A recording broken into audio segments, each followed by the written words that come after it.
Okay, I will share more knowledge about teaching principles. What is the teaching principle? Yes, teaching is a complex, multifaceted activity, often requiring users, instructors to juggle multiple tasks and goals simultaneously and flexibly. The following small but powerful set of principles can make teaching both more effective and more efficient by helping you create the condition that support student learning and minimize the need for revising material, content, and policies. You may be thinking that such a principled approach to direct teaching sounds only logical. How could one approach otherwise? Well, I have seen many novice language teachers develop teaching techniques without carefully considering the criteria that underlie their successful application in the classroom. Just give me 101 recipes for Monday morning teaching. I just want to know what to do when I get into the classroom. Unfortunately, this sort of quick fix approach to teacher education will not give you that important ability to comprehend when to use a technique, with whom it will work, how to adapt it for your audition, or how to judge its effectiveness. Well, now take a broad sweeping look at 12 overarching principles of second language learning that interact with sound practice and on which your teaching can be based. These principles form the core of an approach to language. There are several things that we must pay attention to in the teaching principle. First, effective teaching involves acquiring relevant knowledge about students and using that knowledge to inform our course design and classroom teaching. When we teach, we do not just teach the content. We teach students the content, a variety of student characteristics that affect learning. For example, student cultural, and generational backgrounds influence how they see the world. Disciplinary backgrounds lead students to approach problems in different ways, and student prior knowledge about accurate and inaccurate aspects shapes new learning.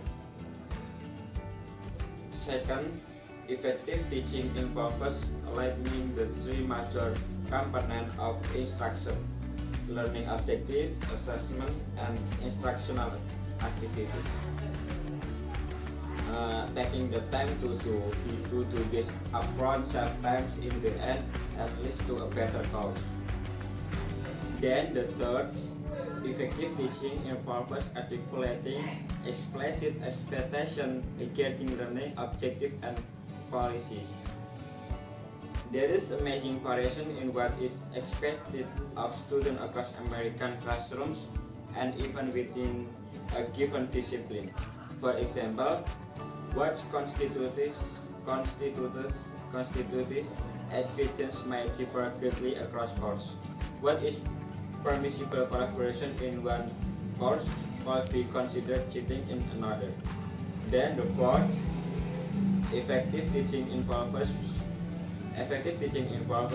prioritizing the knowledge and skill we choose to focus on. Coverage is the enemy. Don't try to do too much in a single course.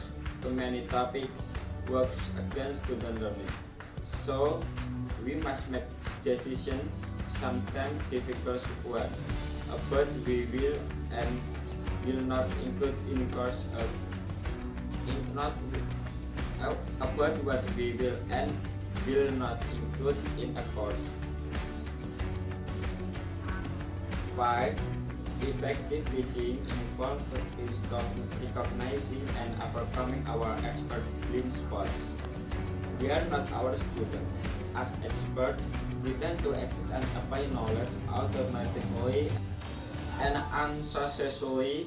Example, make connection, draw and relevant bodies of knowledge, and choose appropriate strategies. And so we often skip or combine critical steps when we teach. 6. Even teaching involves adopting appropriate teaching roles to support our learning goals.